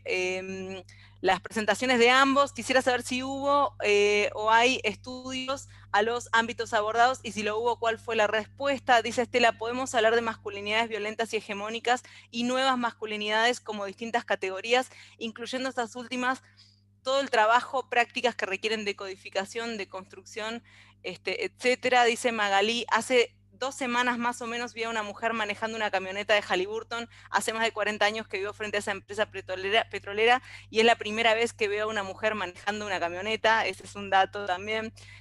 Laurín Dani dice, excelente, esta relación meritocracia-masculinidad, se puede ampliar esta idea, si hay alguna lectura que recomienden, súper interesante las presentaciones de Hernán y Delfina.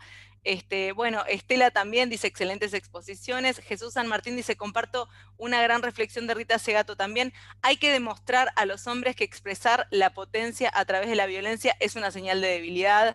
Muy interesante. Dice Mariana, buen día a todas, todos y todes. Excelente ambos expositores. Muchas gracias Delfina y Hernán por sus exposiciones.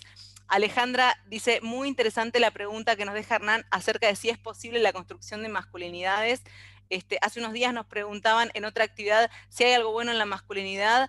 aquí en Neuquén hay mucha militancia de años por la ESI, construcción curricular, congresos de ESI, de ATEN, interpelaciones de sadres, de niñes, disputas contra el sentido común, algo súper importante, es urgente aborto legal 2020.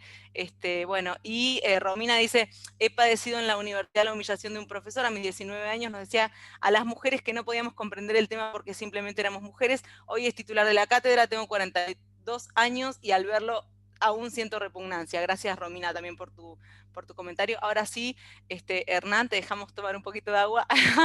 Y bueno, de lo que se fue charlando, a ver qué nos podés agregar. Bien, ahí decían algunas de las preguntas es si es posible nuevas masculinidades. Bueno, la pregunta que hay que hacerse, si es posible nuevas masculinidades, sí, claro, puede haber masculinidades meritocráticas ancladas en la producción, digamos, de liderazgo, de innovación, de la creatividad, ¿no? Lo que uno puede ver, por ejemplo, en los ámbitos de tecnologías, la idea del emprendedurismo, muy en boga en los últimos 4 años del gobierno anterior, ¿no? El ámbito meritocrático. Y uno puede ver masculinidades ancladas más en el aguante, en lo físico, en la resistencia. No obstante, la estructura de poder sigue operando la misma, que es la apropiación del cuerpo de las mujeres. Con lo cual, bueno, ahí es una pregunta que yo me hago. Si nuevas masculinidades, viejas masculinidades, otras masculinidades, es posible abandonando ese dispositivo de poder. La otra cuestión es la relación del trabajo. Mientras un hombre siga trabajando 12 horas, 15 horas, es muy difícil construir masculinidades que de alguna manera se vinculen con, por ejemplo, las tareas de cuidado. Si uno trabaja 15 horas, 12 horas, 20 horas, jornadas de trabajo de turnos rotativos donde estás 20 días fuera del ámbito del hogar, bueno, las tareas de cuidado, que son desigualmente repartidas y que son muy laboriosas, bueno, es muy difícil, por ejemplo, poner en discusión esa distribución igualitaria de tareas de cuidado. Lo otro que quería decir es que lo dije un poco, la idea del femicidio, o de la violencia, o de una violación hacia una mujer, esa polea está aceitada, nutrida por otras tantas violencias cotidianas que surgen constantemente y que uno puede ver en la calle cuando una piba va por la vereda y cruza porque hay un grupo de varones, o porque decía Delphi, ¿no? Que te miran el culo. Me ha pasado muchas veces aquí en la ciudad de Buenos Aires, ir caminando, y que un varón venga de frente, desconocido completamente para mí, y que a través hay una piba, pongámosle, con una calza, y el varón le mira el culo, y me mira a mí, completamente desconocido, y me hace, ¿no? ¿Qué está pasando ahí? En esa escena recontra cotidiana, hay varones que a todos les habrá pasado cuando esa situación así desopilante de que un desconocido siente que tiene legitimidad para mirarte a vos y decirte el código, ¿no? El código del código de la masculinidad. El código de la masculinidad que está vinculado a la apropiación de ese cuerpo. O sea, yo no te conozco a vos, pero puedo decirte a vos, mirá ese culo, y puedo... Y lo peor, que a pesar, vuelvo a decir, de todo lo que yo vengo discutiendo, militando en formación, en ámbitos de varones y demás, yo entiendo ese código. Yo fui formado en ese código. O sea, entiendo lo que está queriéndome decir. Lo entiendo perfectamente. Entonces, eso es lo que más bronca me da, ¿no? Porque digo, yo obviamente, cuando sucede eso, al principio me quedaba silenciado, me daba vergüenza qué hacer. Ahora, bueno, contesto, ¿no? Contesto de mala gana, de mala cara, pero yo entiendo lo que está queriendo decir. Y ese código estamos todos formados, socializados desde temprana infancia. Y lo otro que yo quiero decir que también es importante, que cuando uno ve el ejercicio de violencia extrema, ¿no? Un femicidio, dice, bueno, esto es algo de locos, loquitos, una cuestión de delirio, una cuestión irracional.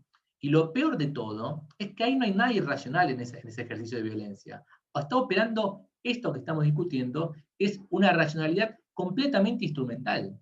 O sea, mientras no rompamos esta racionalidad instrumental de la producción de la masculinidad, va a seguir habiendo femicidios, va a seguir habiendo violaciones, va a seguir habiendo violencia, porque lo que está haciendo es construir en esa racionalidad instrumental el ejercicio de la masculinidad, que es sobre su exaltación y sobre la subordinación de la feminidad. Con lo cual, no hay nada de locos, no hay nada de loquitos, de irracional, de monstruos.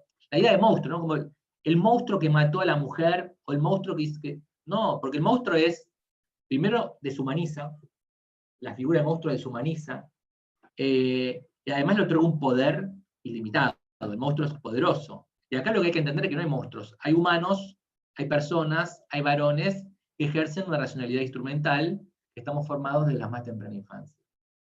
Y lo otro que sucede, que me parece que es interesante, que aportó Rita Segato en ese libro fantástico, que es Estructuras Elementales de la Violencia, un libro que es fantástico, que lo recomiendo, es difícil de leer, pero es fantástico. Ella planteaba que la masculinidad y la feminidad, los roles, las representaciones, coinciden con hombre y mujer, ¿sí? Pero no son propiedad, no son monopolio de la división de los sexos. Puede haber varones, cuerpos de varones que ejerzan significantes femeninos, y puede haber cuerpos de mujeres que ejerzan significantes masculinos, o sea, performatear la masculinidad o la feminidad. Y acá está uno de los núcleos interesantes para entender la violencia entre varones. Violencia entre varones, los derechos de piso, ¿no? No solamente en el ámbito de petróleo, sino en el ámbito de escuelas técnicas, en ámbitos de colegio, ¿no? El derecho de piso es violentar, o es la vejación de aquello que representa el objeto en aquellos varones que de alguna manera no expresan las masculinidades legítimas en ese ámbito de trabajo, o educativo, o institucional, ¿no? Aquellos varones que de alguna manera expresan significantes femeninos, sobre esos varones opera también la violencia de connotación sexual, ¿no? Todo tipo de violencia. Sobre el que tiene que pagar derecho de piso, sobre el flaquito, sobre el que no tiene fuerza, sobre el maricón, ¿no? Ahí opera todo tipo de violencia que tiene que ver con la violencia entre varones. De hecho, por ejemplo, una anécdota que yo les cuento, cuando yo hice trabajo de campo en los pozos de petróleo, que pude ir a los pozos de petróleo varias veces, por contactos y por amistad con petroleros, estaba todo el tiempo estaba la joda, la broma, de que Hernán hay que cuidarlo, porque bueno, Hernán, los petroleros somos mano larga, tocamos culos, no se metan con Hernán, lo cuido yo, ¿no? Y ahí todo ese juego que operaba cuando yo iba a los pozos de petróleo, bueno, me dio material para poder entender esto, ¿no? De cómo de alguna manera en ese ejercicio las formas legítimas de masculinidad en el ámbito petrolero son completamente distintas a las formas legítimas de masculinidad que operan en el ámbito académico. En el ámbito académico no opera la masculinidad del esfuerzo físico, del aguante, de la resistencia. Entonces, siendo yo porteño, blanco, digamos, académico, bueno, en ese ámbito petrolero, mi producción de masculinidad de alguna manera estaba... no era parte de esas masculinidades legitimadas, y de alguna manera se ejercía sobre mí cierta idea de feminidad. Se feminizaba mi cuerpo, ¿no? Entonces aparecían las bromas y las jodas, obviamente nunca pasó más de allí, pero sí sabemos, como ahí contaban algunos oyentes, estudiantes y estudiantas, que, bueno, aquellos varones que no alcanzan esos imperativos de masculinidad la pasan mal. Las bromas pesadas, desde, por ejemplo, calentar las herramientas a fuego y cuando uno las agarra se quema, hasta, por ejemplo, enterrar a alguien hasta el cuello, o hasta agarrarlo entre todos y hacerle una malteada, pero ¿no? Todo ese ejercicio de violencia que los varones conocemos. Yo fui, cuando era en la primaria, aquí a un colegio de la ciudad de Buenos Aires, llaman Normal 2, Mariana Costa, y era de varones en aquel momento, en los 80. Y todo esto que yo estudié y pude ver en ámbitos de trabajo de varones, sucedía en el colegio.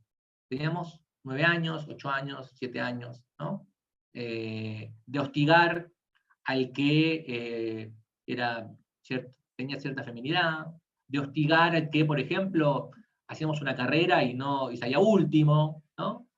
No alcanzaba esa habilidad. Bueno, todas estas cuestiones que vuelvo a decir, ejercemos sin mucho pensamiento, porque es el lenguaje que conocemos y lo hablamos deliberadamente sin mucha reflexión. Pero por eso,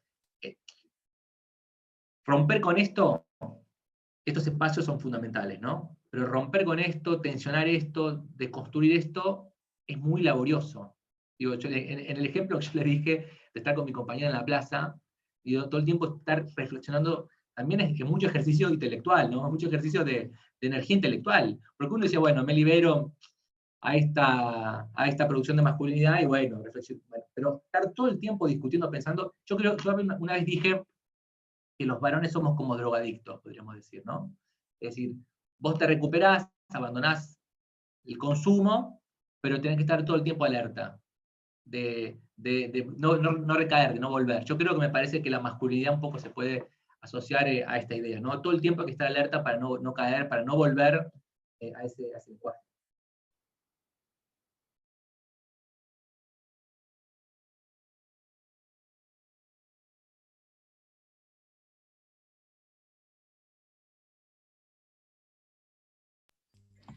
Bueno, Adri, sí, ¿seguís? sí, no me podía desmutear. Bueno, nada, la verdad que a mí en lo personal, habiendo sido la loca que, que en la universidad en el año 2000 se le ocurrió hacer el proyecto de género, recuerdo incluso que fui bardeada por el personal administrativo, porque en ese momento era secretaria de investigación de la FACU, hasta me bardeó el personal administrativo porque dice, mira, tantas críticas te hicieron los evaluadores al proyecto, y dice, al final no sé por qué te lo aprobaron. Todo eso en una reunión de investigación de los secretarios y secretarias de investigación de la UNCO. Eso fue en el año 2000. Así que para mí, participar de este espacio hoy y ver discutir tan finito, bueno, digamos, volver a decir que falta mucho, pero cuánto que se viene haciendo, cuánto que se viene produciendo. Y bueno, y qué fantástico este trabajo tuyo, Hernán, de haber podido mirar y seguir mirando en el mundo del trabajo y poder mirar tan finito el tema de las masculinidades, ¿no? Yo recuerdo haber discutido con la directora de la escuela primaria de mis hijas, que hoy ya son grandes, muy grandes, el tema del uso del patio, ¿sí? Y que mis hijas, también yo tengo 2 mujeres, sintieran que el patio no podían usarlo. En todo caso, el patio abierto, o usar el arco de básquet, había que pedir permiso, porque era de los varones. Así que bueno, mucho camino y mucho todavía por recorrer. Así que bárbaro. Pensaba quizás también en la ley de cupo, Nancy, para que vos nos contaras un poquito más, porque hubo tanta resistencia en su momento, tiene varios años, me acuerdo que me consultaste en su momento, y que era como algo sofisticado, ¿no? ¿Podrías contarnos un poquito de eso? Sí, bueno, gracias primero a los expositores. Y bueno, y gracias también a nuestro equipo técnico que hoy está formado por 3 mujeres, Gabriela, Ana y Simei. Así que bueno, siempre hay algún varón, hoy las 3 mujeres. Este proyecto de ley en realidad no es una iniciativa mía, sino que surge a partir de una visita que hacen alumnos y alumnas de una escuela en Rincón de los Sauces, de la escuela secundaria, viajan a Buenos Aires. Yo era senadora y los recibo. Y bueno, entre las charlas había una de las chicas que era maquinista, y bueno, y trabajaba lógicamente en un pozo petrolero. Entonces ella me dijo que bueno, le costó mucho entrar, pero más le costaba poder ascender. Y entonces dice, pero ¿por qué no trabaja una ley de cupo que por lo menos, bueno, el 30% sea un piso, no un techo?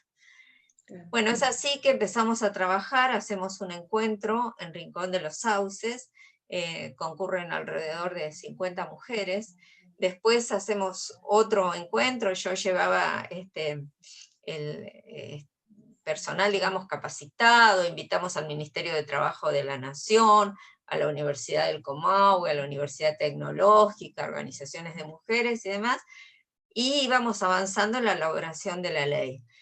En Añelo había unas 150 mujeres, y el último encuentro donde nació el proyecto de ley fue en Plaza Winkle.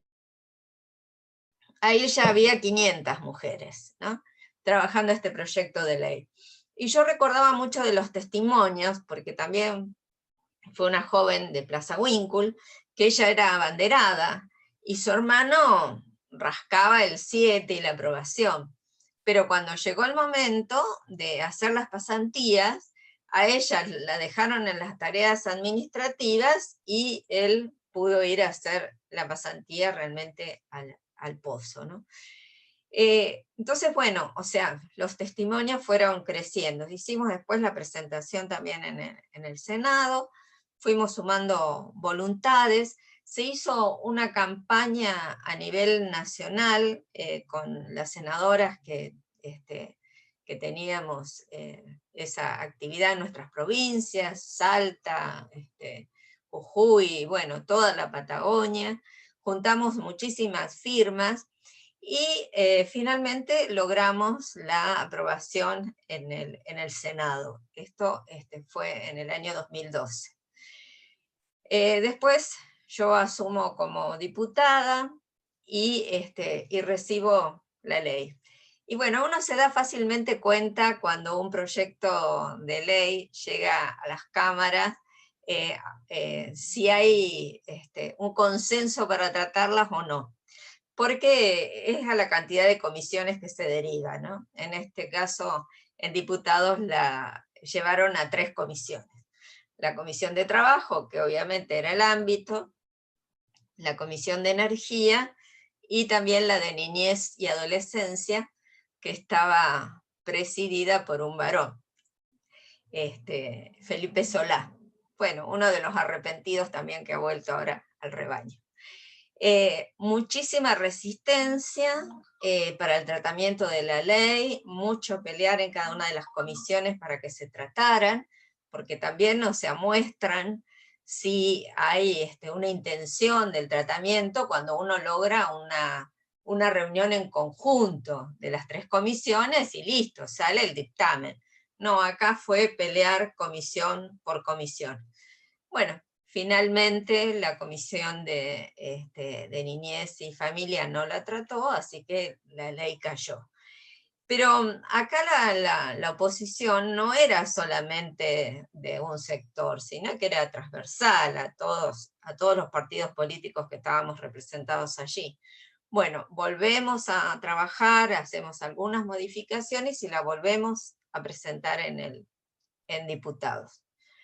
Finalmente, en diputados se aprueba, pasa al Senado, y pese a que las compañeras en el Senado bueno, intentaron de que se aprobara, ya esto era 2015, 2017, la ley otra vez pierde vigencia y no se trata. Siendo diputada provincial, hicimos un proyecto de comunicación para que el Senado lo tratara y demás, y bueno, y decidimos presentarlo como proyecto de ley provincial, dado que esta fue una estrategia que nos dimos también desde la banca de la mujer del Senado, de que ya no podíamos poner la ley a nivel provincial, bueno, vayamos avanzando sobre las provincias. En realidad todavía no lo logramos, acá ni siquiera se puso en tratamiento, no es que no se dio el dictamen, sino que no se puso directamente en tratamiento. Y yo quería remontar algunas cosas en este tránsito que hemos hecho del 2012 hasta ahora, que tiene que ver un poco con lo que aquí se decía, ¿no? O sea, y cuando uno decía, bueno, ¿cómo es el trabajador del petróleo? ¿Qué características tiene? Y ellos mismos se definían. O sea, acá no tenés que ser marica, te las tenés que aguantar, es duro, es fuerte, y acá se juega a ver quién la tiene más larga. Esa era la definición. Ahora, en este trajinar, nosotros fuimos sumando a muchos varones. Porque si bien el trabajo es muy bien remunerado, generalmente, y quizás tenga que ser un trabajo de investigación aquí, de los investigadores que tenemos, es que ellos mueren muy jóvenes. Mueren muy jóvenes por diferentes enfermedades que se contraen en el campo, pero también frutos de la depresión. Porque cuando llegan a su casa son extraños, no han visto crecer a sus hijos. O sea, bueno, esto que decían, cosas simples, de la televisión, del espacio, y bueno, les acarrea también muchos problemas. Entonces muchos de ellos veían muy beneficiosa la incorporación de la mujer en el ámbito de los hidrocarburos, porque eso iba a llevar a la larga a que se modifique también el régimen laboral. ¿Qué pasa? O sea, hoy con las nuevas tecnologías, o sea, digamos, no es necesario, se acortan las distancias. Y además, o sea, la mujer se mueve y se mueve con la familia, que era lo que ocurría acá y en todo el país cuando se funda YPF. O sea, el trabajador de YPF iba con toda la familia. Tampoco se crean, o sea, la mujer era relegada, o sea, a traer otras tareas y no podía trabajar, pero se movía con toda la familia. En cambio ahora el hombre está solo, entonces también a las localidades donde está la producción del petróleo se dan otro tipo de consecuencias, digamos, ¿no es cierto?, que tienen que ver con la proliferación de los prostíbulos, la trata de personas, las enfermedades de transmisión sexual, o sea, las dobles familias, ¿no es cierto? O sea, hay todo un problema social que va más allá de la incorporación de la mujer en este sector de los hidrocarburos.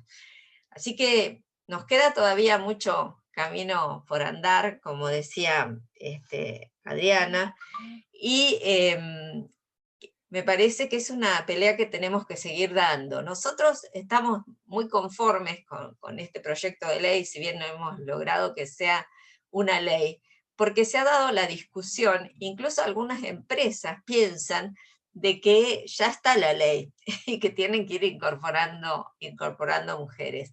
Así que me parece que es una tarea que tenemos que seguir impulsando desde los diferentes frentes, porque no estamos pensando solamente en la incorporación de la mujer al mundo del trabajo, y quizás la resistencia de las empresas y de muchos sectores gremiales también esté allí, sino que tiene que ver con la modificación de las normas, digamos, laborales, ¿no? Y bueno, ya para terminar, quería también retomar algo que yo soy profesora en psicología, que nos decía una profesora, que aquello que se incorpora afectivamente, que tiene que ver un poco con todas estas cosas que nos relataba Hernán, que relataba Delfina, es muy difícil sacarlas intelectualmente. Por eso, para nosotros es fundamental estos cursos de capacitación, donde uno pone en común esas prácticas y fruto de la reflexión puede entonces en el aula modificar las propias conductas, y no solamente en el aula, como abuelo, como mamá, como papá, con, bueno, estas nuevas construcción de diferentes identidades. El tema de las mujeres trans también se incorporó a la discusión de esto. Y era con buena aceptación por parte de algunas empresas, porque ellos decían, bueno, es una mujer, pero va a tener la fuerza de un varón para poder hacer diferentes actividades, ¿no? O sea, bueno, todo tiene un interrogante, ¿no? Una posibilidad de reflexionar acerca de una nueva construcción que tiene que ver no solamente con la masculinidad, sino también con la feminidad y otras formas. Les recomiendo que vean unos spots que está sacando la Municipalidad de Moreno, y bueno, ahora el último fue justamente entre ayudador o yo me ocupo. Me parece que está pero muy bueno, y tiene que ver también con esta reflexión, o sea, de cosas que indudablemente nos estamos planteando. Así que bueno, muchísimas gracias por el espacio, y bueno, y a seguir construyendo nuevas masculinidades. Gracias. Bueno, vemos con mucha satisfacción, veo en realidad que realmente el armado de este módulo pegó bien, era como necesario que pudiésemos pensar trabajo, género, masculinidades, y bueno, decir que nosotros tenemos pensado un encuentro en marzo para hacer las devoluciones de lo que surge en las evaluaciones, para ir como también retomando quizás las aristas y las preguntas que quedan picando, porque bueno, sabemos que este armado es acotado, tenemos un tiempo, así que bueno, yo tiraría al aire por ahí la posibilidad de que Delfina y Hernán estuviesen en marzo, si fuese posible, porque con aquellas puntas que quedan, parece que sería bueno que en esa devolución por ahí veo algunas preguntas que siguen apareciendo en torno, por ejemplo, al tema de la masculinidad, cómo la masculinidad es constitutivo a la masculinidad, tema del poder, ¿no? Y bueno, y cómo seguir pensando en desarmar, en deconstruir. Así que bueno, hacen así, ¿estarían dispuestas? Sí, claro que sí. Claro. Bueno, no sé si quieren tenemos algunos minutos todavía, hay algunos comentarios, hay algunas preguntas, ¿querían agregar algo más, Delfina, Hernán? Bueno, hay miles de comentarios, Sí. Delfina y Hernán. Ya que tenemos el compromiso para marzo, quiero que sepan que salió incluso la discusión sobre la interseccionalidad en los comentarios, que me parece que también es para trabajarlo mucho. Lástima los tiempos de la virtualidad, pero no sé si quieren ahí mencionar algo más ustedes. Yo quería decir, ahí vi un comentario que decía que los varones no tienen tiempo para reflexionar si las mujeres hacemos las tareas. Claro, las mujeres hacen las tareas de cuidado. Lo que yo lo estaba planteando en esta cuestión de que las jornadas laborales de los varones es que para poder construir otras masculinidades o masculinidades de cierta forma disidentes a las hegemónicas, lo que hay que involucrarse es en las tareas de cuidado, ¿no? Menos, yo diría, menos en las jornadas laborales y más en la jornada de la tarea de cuidado, que me parece que varias cuestiones. Primero, va a producir igualdad entre las mujeres y los varones en las tareas difíciles, laboriosas del hogar, ¿no? Y lo otro que va a producir, que me parece que es para pensar, es que va a producir un acercamiento a una paternidad más plena. No hay manera de producir una paternidad más plena con hijos, hijas e hijes si uno no realiza tareas de cuidado, si no cepillas los dientes, si no llevas a dormir, si no cocinas, si no vas a vacunar, si no vas al médico. Si no hay forma de hacer un acercamiento con los hijos si uno mira tareas de cuidado desde afuera. Se ayuda. Además, todo el amor que se construye en ese cuidado. Exactamente. Digamos, que si vos no tenés posibilidad de construir amor hacia tus hijos, o tus hijas, o tus hijas, ¿cómo lo vas a construir hacia afuera de la casa después? Exactamente. Por ejemplo, yo en mi casa me ocupo muchísimo de las tareas de cuidado, y son pesadas, hay que decirlo, son pesadas. Ahora bien, cuando mis hijas, por ejemplo, se sienten mal, tienen un dolor, y encuentran en mí un lugar de resguardo, de seguridad, de apapachamiento, y no van a la mamá, y yo quedo mirando afuera, yo ahí también encuentro goce, en que ellas encuentren en mí un ámbito de seguridad, un ámbito de resguardo, un ámbito de amor. Porque muchas veces sucede cuando uno está enfermo, me acuerdo mi niñez, cuando yo estaba enfermo, pasaba algo, quería que esté mi mamá, sacame a todo el mundo, que esté mi mamá. Pero en mi casa, por ejemplo, sucede que está el papá, y es un hábito de cuidado y de resguardo, y la verdad que ahí hay un goce gigante, que tiene que ver con la tarea de cuidado y de cómo uno se vincula desde ahí. Si no, no hay forma de vincularse. Generas paternidades, no sé, externas, no sé, mirás de afuera, mirás de la ñata contra el vidrio.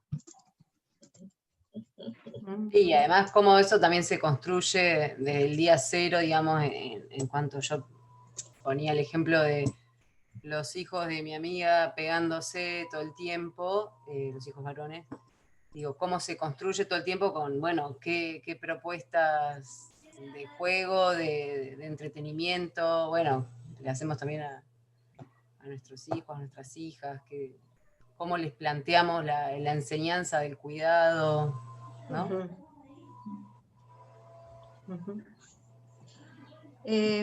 Bueno, me quedé pensando, ponía en los comentarios que la agenda de los cuidados es una agenda actual, que me parece que es una agenda de política pública que nos está convocando para mirarla en clave de género.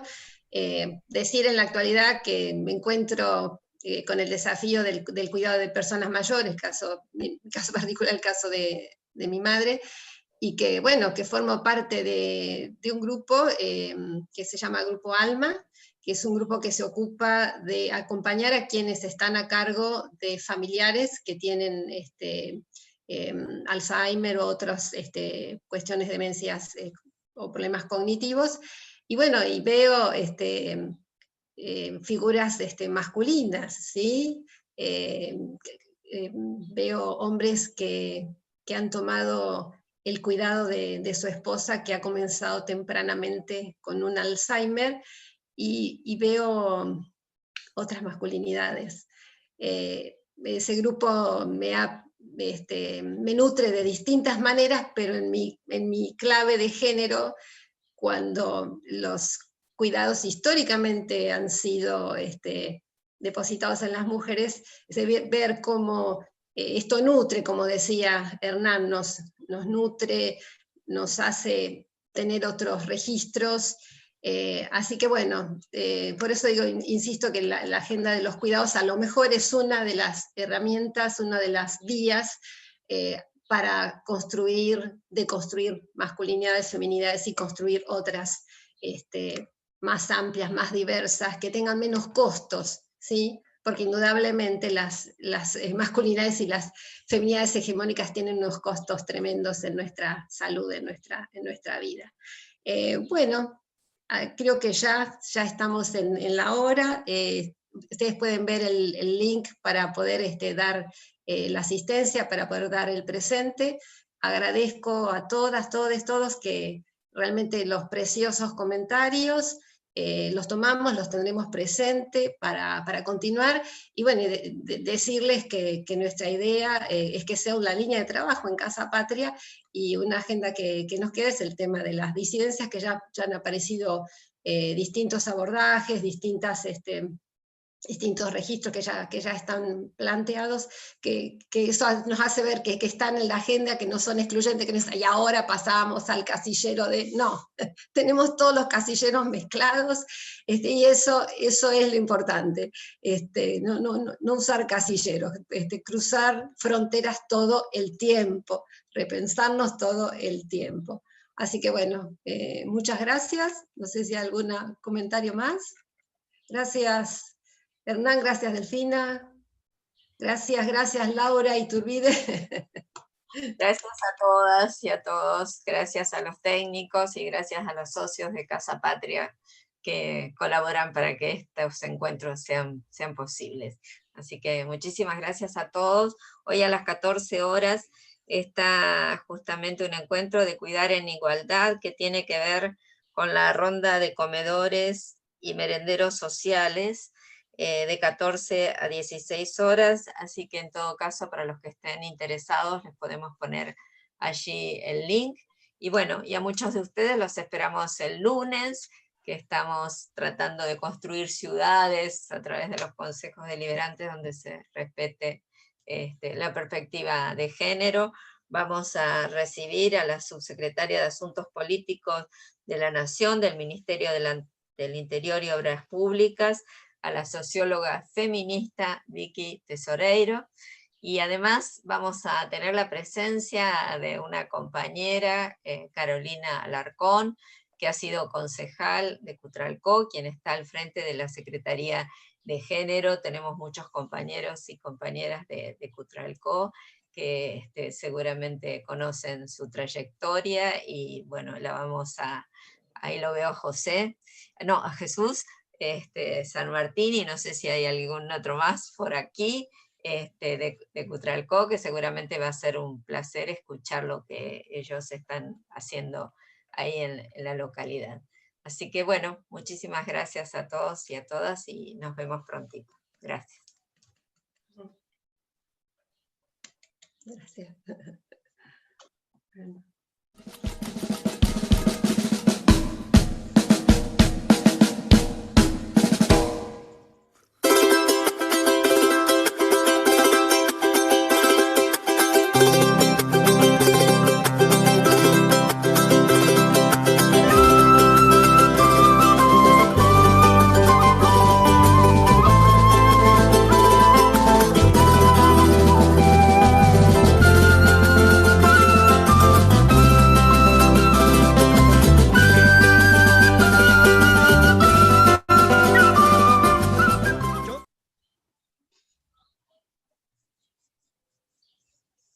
Hace 20 años atrás, cuando arranqué con el primer proyecto de investigación en la Universidad Nacional del Comahue en género, tuve que atravesar esas murallas del desprecio, ¿no? Eso vas a investigar y no investigás otra cosa. ¿Sí? Y de ver esto de que el género no era una agenda.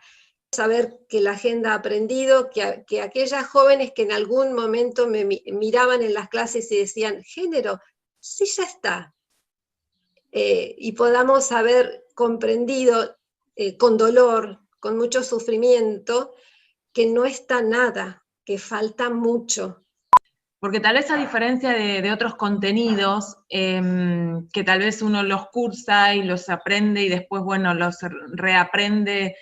Yo creo que todas las temáticas vinculadas a los géneros tienen una particularidad, y es que además de poder pensarlo teóricamente y pensar cuál es el marco teórico que más nos contiene y cuáles son los conceptos, es una temática que más tarde o más temprano nos empieza a hacer preguntas sobre nuestras propias relaciones. Digo, hay cuestiones ahí como que todo el tiempo empiezan a resonar. Y me parece que en eso también está mucho de la transformación que podamos llevar adelante como comunidad. Y parto de la misma afirmación, ¿no? De la misma hipótesis que desplegó Mónica, que es un campo en construcción, los estudios de género, la lucha, la militancia, ¿no? Vinculada con las identidades sexogenéricas, ha ido cambiando de focos, ha ido cambiando de formas, ha ido incorporando y visibilizando nuevos temas, nuevas problemáticas, y creo que con la ESI pasa lo mismo, ¿no? Es esta construcción permanente en que, bueno, no es que tenemos una, sino que la ESI Perdón, sí. pero también es esa una.